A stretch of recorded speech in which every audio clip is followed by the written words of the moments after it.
Hi, this is Dr. Sheila Sapp of Sheila E Educational Consulting and Services.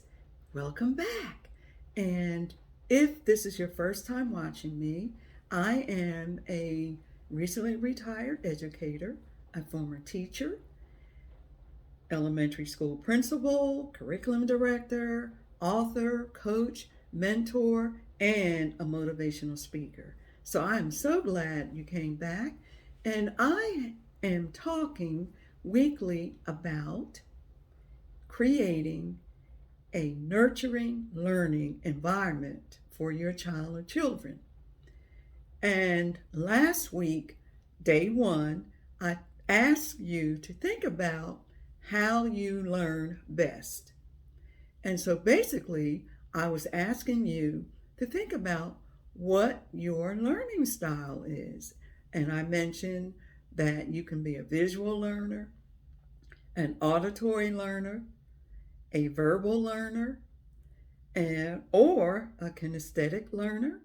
But today, I want to talk about the visual learner. Now, if you're a visual learner, then you learn from what you see. You're the type of person that can look at a picture or a graph and learn how to do something. You remember details, you remember faces, you remember places, you remember words. And you pay a lot of attention to what is going on around you. Have you ever learned how to knit or crochet by just looking at a picture? Or have you had someone show you something and all you had to do was see it one time and you could go home and do it, or you could repeat it? That's visual.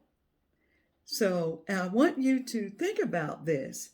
Now, we have more than one sense, and all of our senses contribute to our learning. So you can be a visual learner, an auditory learner. So it can be mixed up. But I do want to say to you that the example that I gave you about myself, I'm also a visual learner, an auditory learner, because remember I told you that when I study, I like to hear music. So when it's deadly quiet, that bothers me. So just think about that. So if you're that type of person, you learn by what you see. So, and also you like to read. And usually people who are visual learners also are good spellers and have good handwriting. Now, I say usually.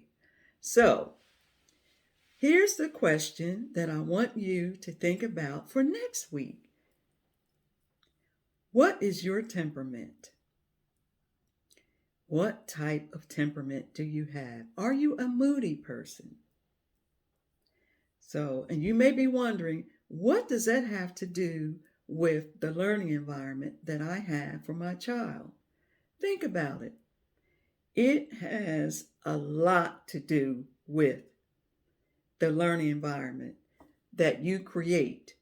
If you are short tempered or easily distracted or impatient or moody or critical, then that's going to have an effect on your child. So this week, I want you to think about your temperament and whether or not it would have a positive effect on your child and the learning environment that you are wanting to create. So you take care and be safe. And don't forget, Sheila E cares. Bye. See you next week.